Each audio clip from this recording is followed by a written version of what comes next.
Happened before. Hi, mining community. Welcome back to another episode of the Dig Deep, the Mining Podcast.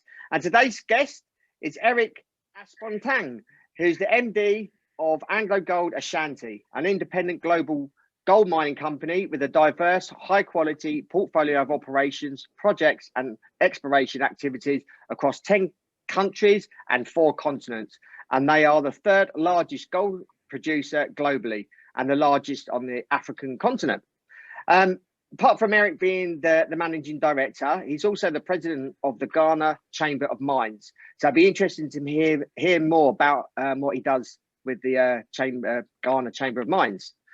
So it'd be good to obviously get Eric on the podcast to hear about how the gold market is and how mining is developing in Ghana and in the, I suppose, general African market. So I'd like to welcome Eric to the podcast. How you doing, Eric? I'm doing well, Rob. Thank you for having me. No worries. I appreciate your time as well. So, yeah, wondered if you could give our audience a background of your journey. So, from way back, probably when you graduated, or even before then, until until present day. So the audience understands a little bit about your background and how you got into the position that you are today. Sure, thanks so much. Before I get into it, just a quick clarification. I'm managing director for AngloGold Ashanti Obuasi Mine. Oh, okay. Yeah, so not the global AngloGold Ashanti. So just a quick clarification. Like I said, thanks for having me on your program. I'm a Ghanaian, had my basic education right through to university level in Ghana. I had my first degree in accounting at the University of Ghana. So I started out as an accountant. At that stage, I never had any thought of ever even going into the mining industry at all. So all my aim was to be a chartered accountant, build some experience, probably end up with one of the big 4 firms then, and so on. But right after my first degree, I moved out to London, where I spent about 4 years in the process studying for qualifying as an accountant, Chartered Accountant, Association of Chartered Certified Accountants. When I finished and having gone out there and experienced the world a bit, I was ready to come back home to Ghana and then get some experience under my belt.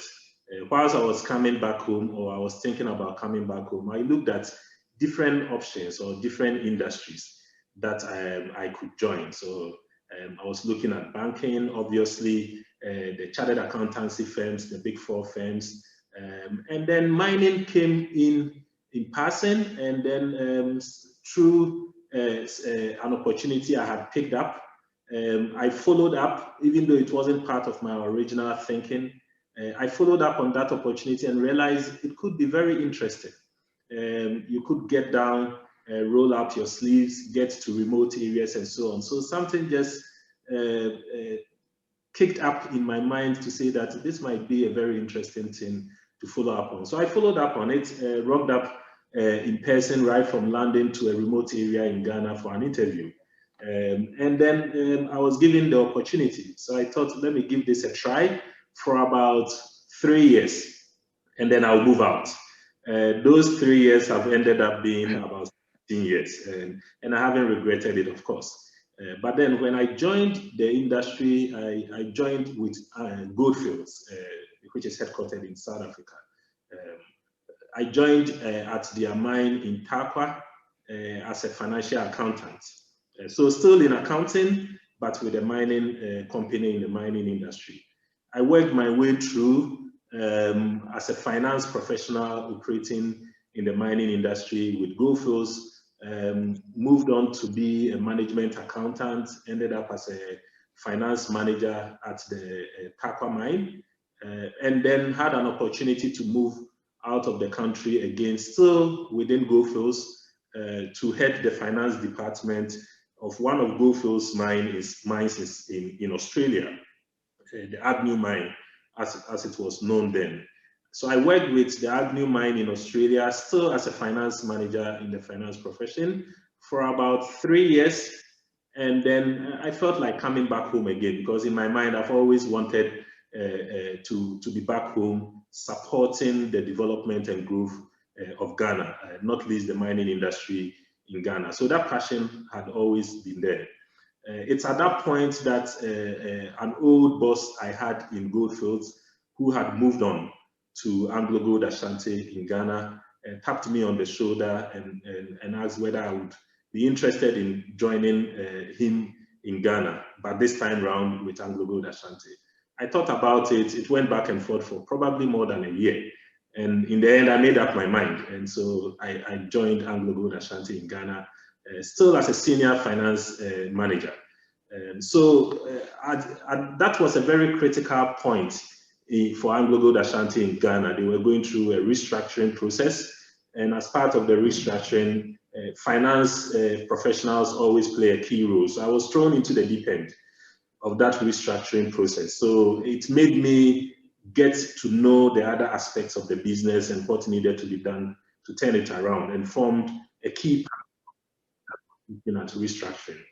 So it's through that process, as the mine was going into a limited operation phase as part of the restructuring, that I was given the opportunity to become a head of operations for the mine. So first time moving out of pure finance accounting work and moving into the operations. But that didn't come so much as a shock to me, because as a management accountant, I got to understand the business more and more. I got to learn how to work very closely with the technical team, the operations teams, and so on and so forth. So I took that up, and it turned out to be good. It ignited my interest even some more.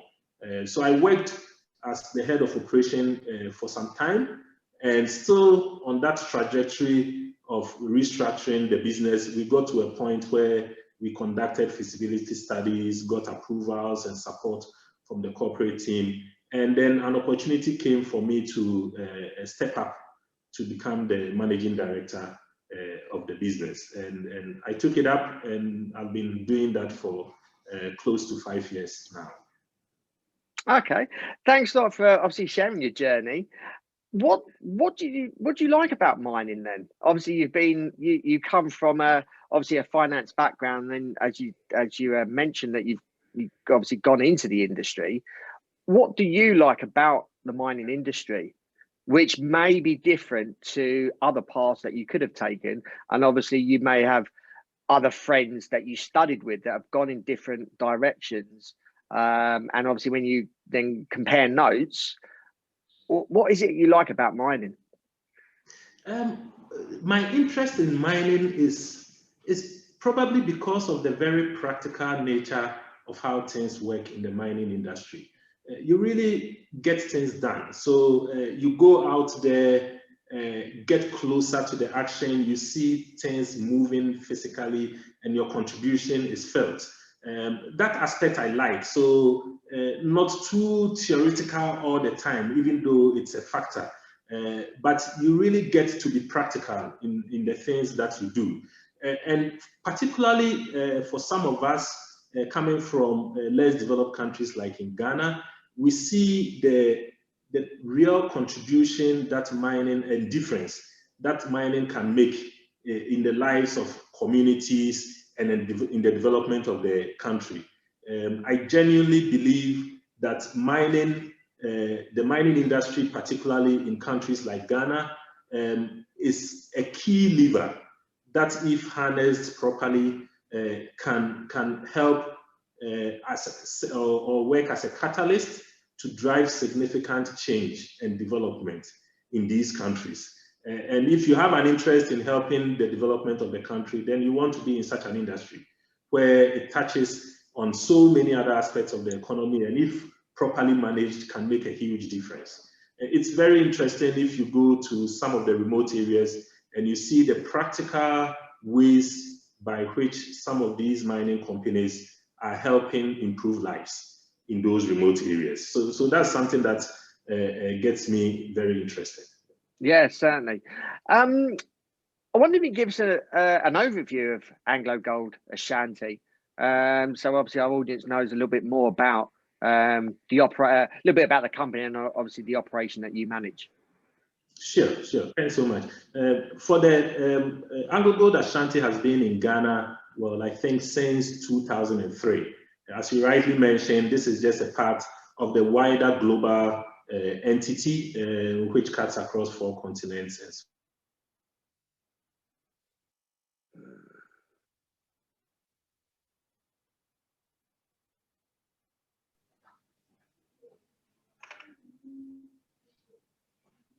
Hi, right. Hi there. Can you hear? It was my internet connection, so I'll ask that question again. This will get edited out. So sorry, just let me make a note.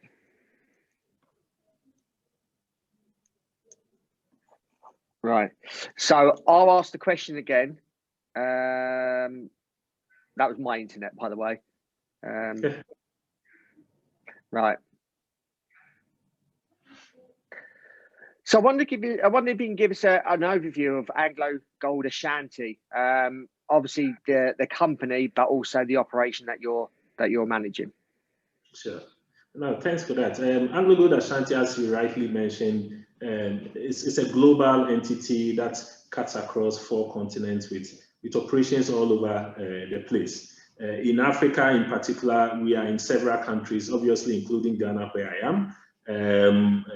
Operations in Tanzania, the Gator mine in Tanzania, in Guinea, and so on and so forth. Until recently, we had a very strong presence in South Africa as well. But just last year, we sold our interest in South Africa. And so even though we are well represented solidly in Africa, we don't have any operating mines in South Africa at the moment. But the company continues to be headquartered in South Africa. Coming to Ghana, where I am based, the company has had a presence in Ghana since 2003 and currently has 2 mines in Ghana. The Obuasi Mine, where I'm a managing director of, as well as the Iduapriem Mine, which is in the western region of the country. The Obuasi Mine, even though AngloGold Ashanti came into the picture through a merger with the then AGC in 2003, the mine itself in Obuasi has been around since about 1897. So it's been around for a long time and has gone through so many phases to get to where it is now. Since AngloGold Ashanti took over the Obuasi mine, of course, this is a mine with a world-class ore body, significant reserves and so on, and has been operating for a long time and continues to have huge potential into the future. The main challenge had been trying to turn that world-class ore body into a world-class mine. And that's what we've been striving to do. We weren't having so much success or making so much success of that before 2014. And that's what led to a decision to restructure the mine. So we went through a restructuring process, suspended operations, went into care and maintenance, conducted a feasibility study, and then got to a point where out of the feasibility study, we got an investment decision, or call it a reinvestment decision into the mine with the support of our key stakeholders, including the government of Ghana, regulators, and so on and so forth. So since, let's say, about 2018, we've been embarking on a redevelopment project where we refurbishing infrastructure, building new ones, setting the mine out in a new way that will support mechanized mining and productivity. And we are at the point where hopefully this year we would ramp up. After the construction and the project phase, we would ramp up into a steady state operation. Hopefully in Q2 of this year, we would have finished with the key aspects of the project and we would be in a steady state operation. So that's where we are now as a mine and in terms of our AngloGold Ashanti's presence in Ghana. Yeah, I wonder if you can give an overview of the figures in terms of grades, reserves, sort of looking at the output as well, and how big the operation is, in terms of the amount of people on site? Sure. In terms of our reserves, we sit with reserves in excess of about 7 million ounces in reserves. So that guarantees us a very long life of mine and resources in excess of 20 million ounces in resources. So a lot of opportunities here. The mine itself, before the restructuring, was fairly manual in nature in terms of how we conducted our mining. Now that we're coming back, we're using more mechanized means of mining. And so the number of people that, whilst before the restructuring sat at about 5,000, including contractors, at steady state as we're coming back, we'll be looking at between 2,000 to 2,500 people employed in steady state. And then once we get up into the sort of levels we want to operate, steady state by 2 or 3 years down the line, we could be looking at around 400,000 ounces per year or in excess of that, within that range. So it's a fairly decent operation that has the potential to be even more viable, more productive, and to be able to support its stakeholders. Yeah. So how is mining in Ghana, and what is the role of mining in the development of the country? Well, Ghana itself has a very long and rich mining history. As I mentioned, even the Obuasi mine where I work has been going since 1897. So there's a long history of mining in Ghana. And that is reflected in even the mining institutions that we have in Ghana. We have a tertiary level mining institution, the UMAT, University of Mines and Technology, that has been producing top level professionals over the years. Some working in the country, some working outside the country. So very rich mining history. You will notice that most or quite a lot of the international mining companies, global mining names, have a presence in Ghana. Of course, AngloGold Ashanti is one of them. We have gold fields in Ghana, have Newmont in Ghana as well. Historically, mining in Ghana has contributed significantly to the economy of Ghana, and it continues to do so. There are some industries in Ghana that have become possible or have come into existence through the opportunities that the mining industry presents. So, and that contribution to the Ghanaian economy continues to today. As we speak, the mining industry is the #1 contributor, if not one of the top contributors in terms of fiscal contributions to the economy of Ghana. When you look at foreign exchange or foreign earnings that come into the country, the mining industry is the leading contributor in terms of foreign returns that comes into foreign exchange returns that come into the country. Recently, we've had the oil industry come up as well, and we've the cocoa industry making significant contributions. But in terms of forex returns that come into the country, you probably add both oil and cocoa, and it still doesn't get to the contribution that the mining industry makes.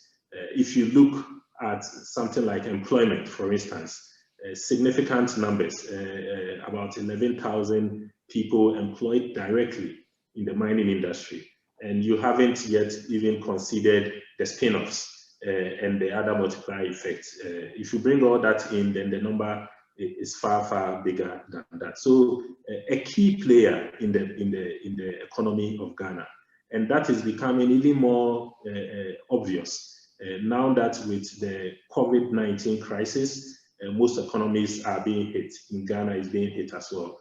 But then the mining industry has held its own, partly because resource prices have held up, including gold price, for instance. And that has helped the mining industry continue to make a significant contribution to the economy. Yeah, obviously, as we mentioned, AngloGold Ashanti is the third biggest producer of gold.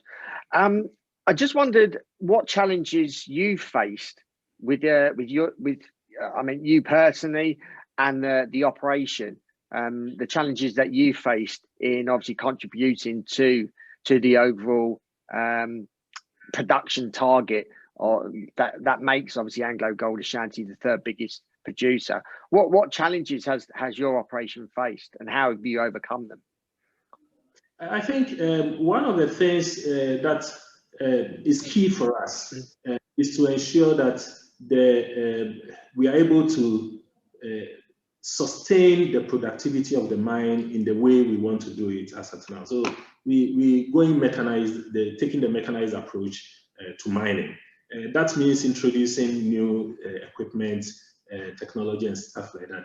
Some of which the skills you would require to operate those sort of equipment and to supervise might not be readily available in country.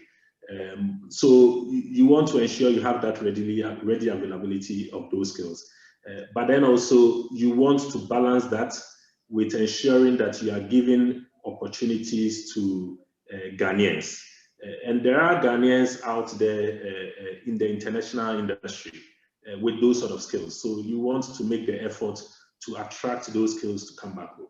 And for those that you can't find, you bring in the best that you can find anywhere in the world, but at the same time, you ensure that you have a robust training and development system in place to bring up and to be able to scale up the Ghanaians. Is the best, is a good approach, because then you can sustain it into the future. If you constantly have to rely on skills that have to be flown in from outside, then you struggle.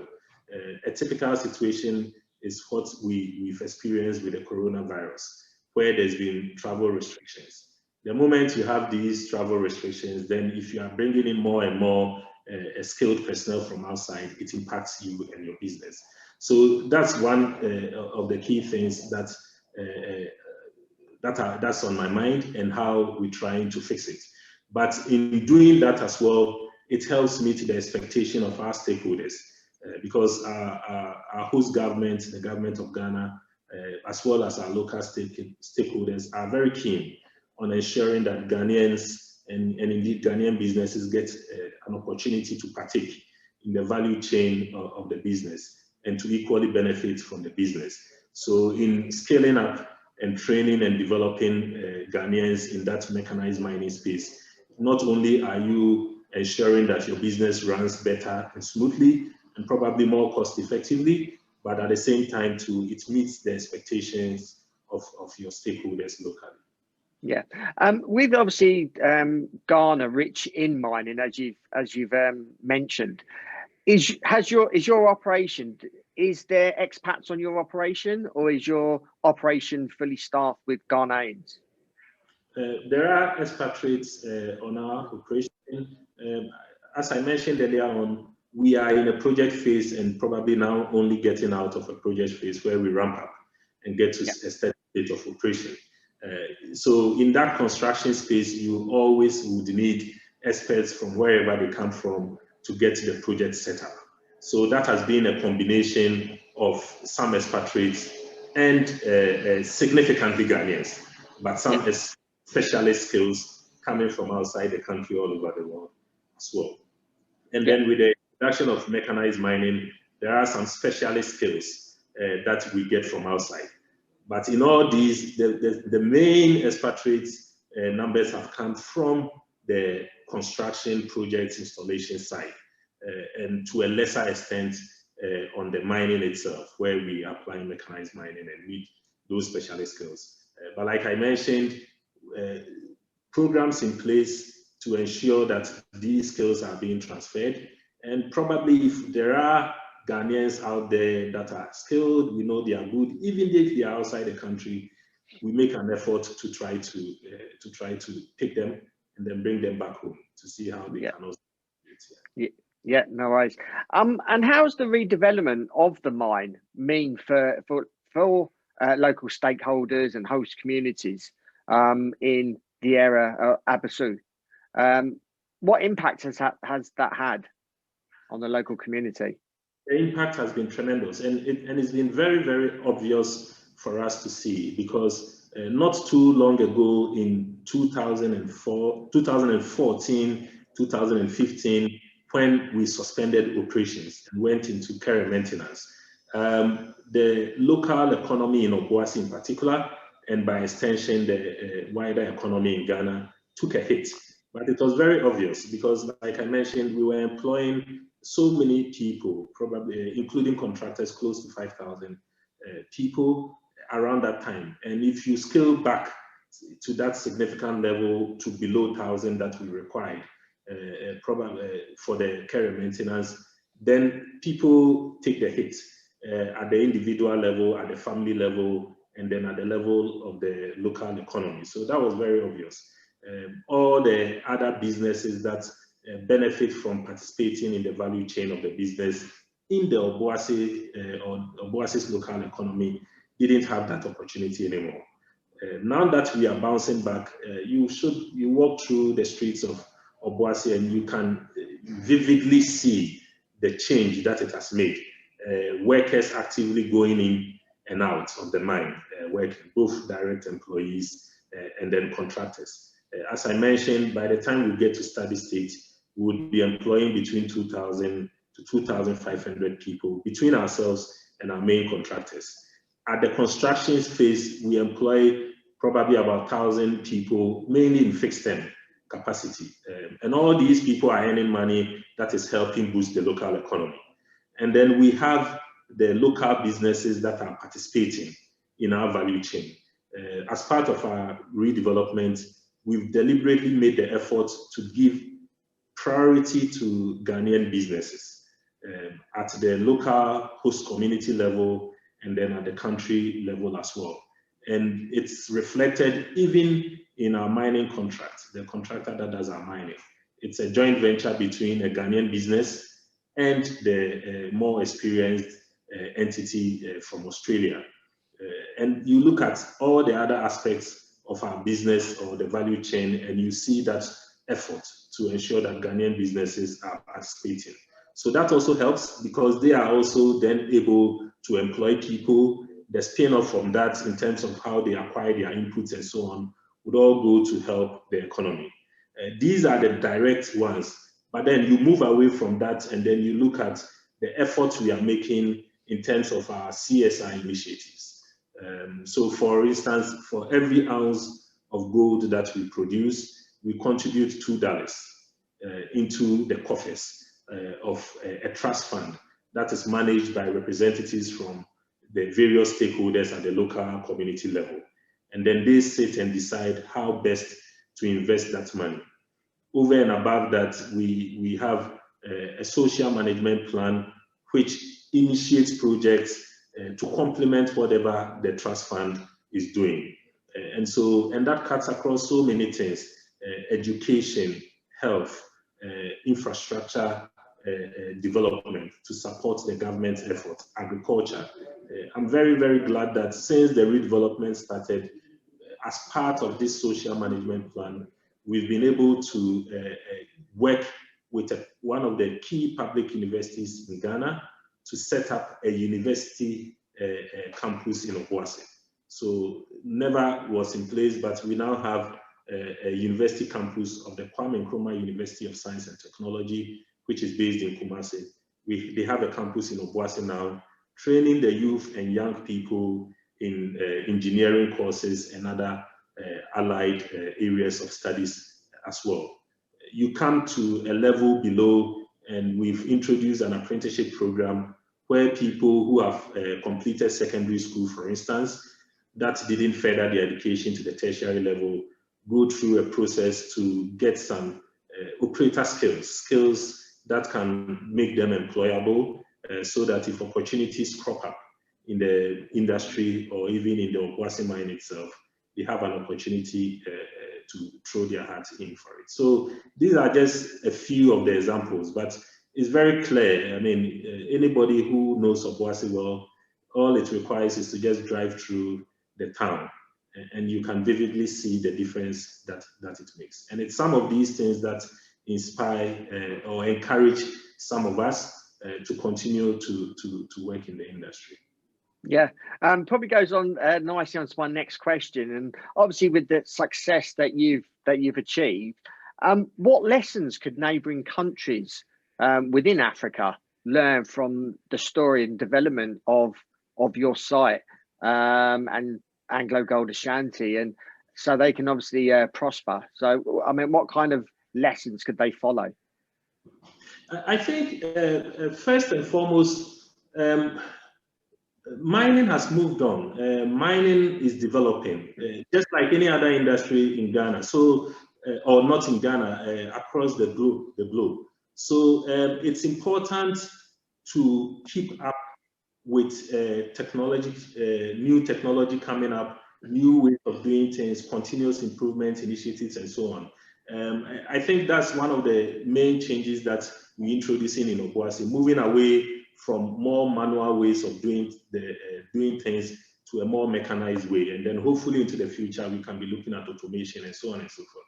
So that's ensuring that you are not left behind in mining methods, technology, and so on is very important. But the other aspect too is to ensure that you set the business up, or we set the business up such that it's of benefit to all the stakeholders in a way that gives the business enough support from a social licensing perspective.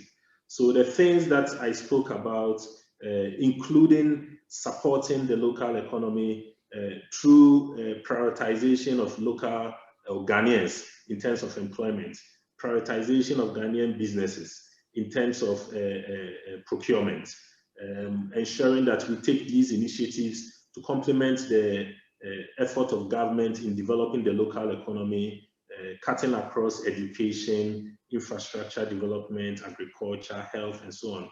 Those things are important, not only because we should move away from thinking it's a favor we're doing our host communities and our host government. They are not, because they are strong and they are strong stakeholders that you can't ignore. So the moment you prioritize those things, and then you are able to, through that, align the interests, then you have support, and the businesses get the support that is required to operate in peace in a sustainable way, and then be able to run a viable business in the long run. I mean, Obuasi's case is a typical one where we've had tremendous support from our communities. We've had tremendous support from the government, even at the national level. And we have to constantly demonstrate to them that it's not a one-way street, and that support is meant to create something good, and that something good is of benefit to all of us as stakeholders. Yeah. Want to just move on. You're obviously the president of the Chamber of Mines in Ghana. So I just wondered if you can give us an overview of that, and also what your function is and purpose of being the president, and obviously of the organisation. Sure.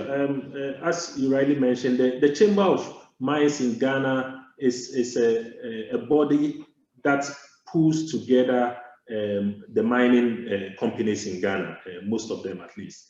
It doesn't cover only operating mines, even mines in the project phase participate, mine support services participate, mining contractors in the mining industry participate as well. It is quite diverse, and our membership has grown significantly over the last few years. It's a body that operates on consensus, obviously.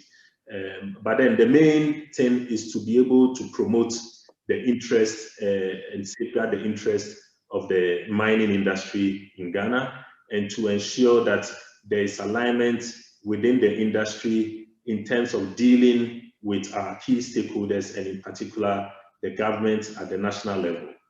Our aim is also to ensure that we complement the effort of government to grow the industry, and so on and so forth. So my role as the president is to lead that effort.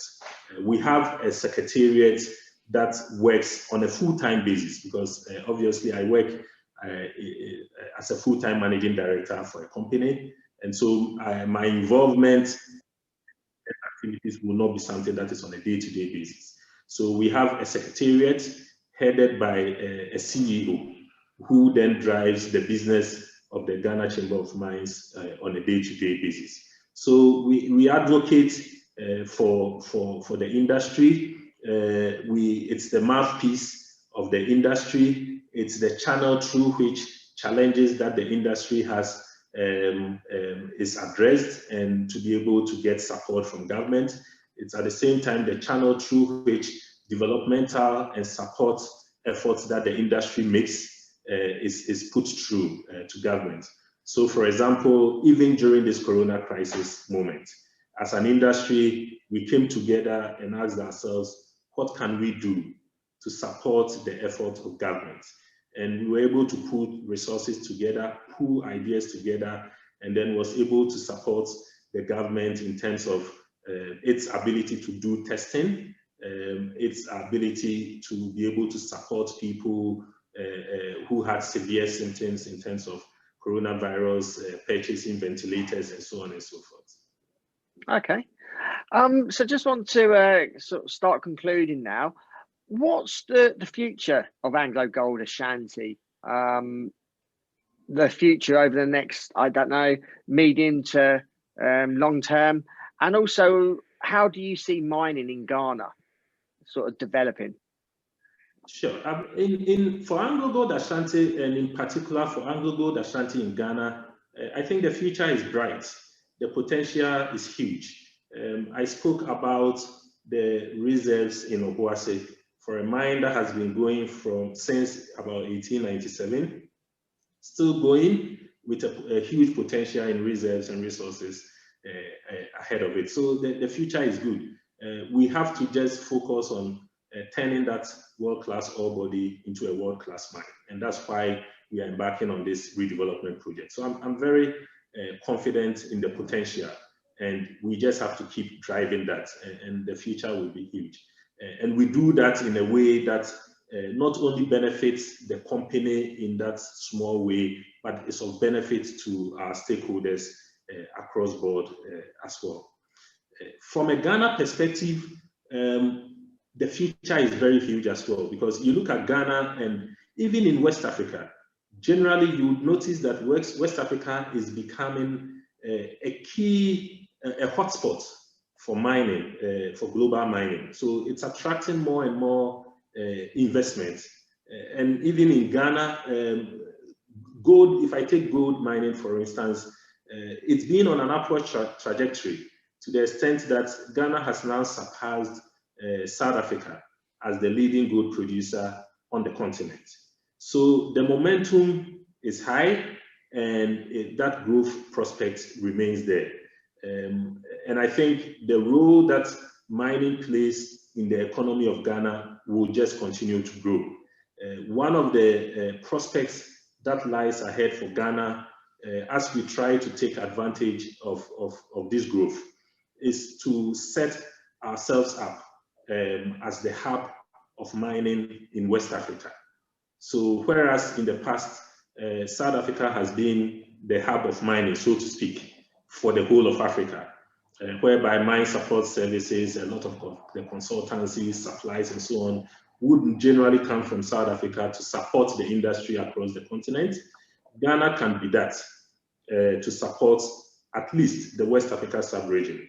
You go to Guinea, there are mines popping up there. Burkina Faso mines are popping up there. Ivory Coast mines are popping up there, and so on, in Mali and so on. So Ghana is well placed, considering the rich history that we have. The beauty of it is that we see the opportunity, and both from an industry or Ghana Chamber of Mines perspective, as well as from the perspective of the government, there is an alignment of that common that common understanding that we could take advantage of the opportunity now and establish Ghana as the hub of mining. That will then draw in so much benefit beyond just what the mines directly located in Ghana are contributing to the Ghanaian economy. Yeah, well, really appreciate your time, Eric, in providing an overview of AngloGold Ashanti, obviously also mining in Ghana. So hopefully our audience has got a good understanding of obviously the company and the prospects that Ghana hold within the mining industry. If any of our audience wants to reach out to you, how can they go about doing that? And are you on any social media platforms? Yes, thanks, Rob. I am on LinkedIn, mainly at the professional level, and you can reach me through LinkedIn. And it's the same, Eric Asubonteng. Yeah, I want to take the opportunity. Thank you so much for giving me this space to share my views and my experience with your audience. Thank you so much. Yeah, no worries, and I appreciate that. And obviously, being a recruiter, I do focus a lot of attention in Africa. So I want to sort of encourage anyone that listens that is working in Africa, obviously, and the rest of the world. But Africa is a focus for me as well. So I really appreciate you taking your time in providing the content that you did. And I encourage anyone else listening, if they want to reach out to me and do what you've done, Eric, and explain what you've been doing in mining, and also obviously talking about a particular company out, or talking about a particular country, and how mining is developing in those particular countries. So no, I really appreciate your time as well. So appreciate anyone that's listening. Pass this episode on to it. Any other people within the industry, any of your friends, colleagues who may want to hear the story of Eric, and also obviously of AngloGold Ashanti and mining in Ghana. So appreciate if you can share this podcast episode. And if you're watching on the YouTube channel, appreciate if you can like and share below, so more people can get access to this content. So until next time, happy mining.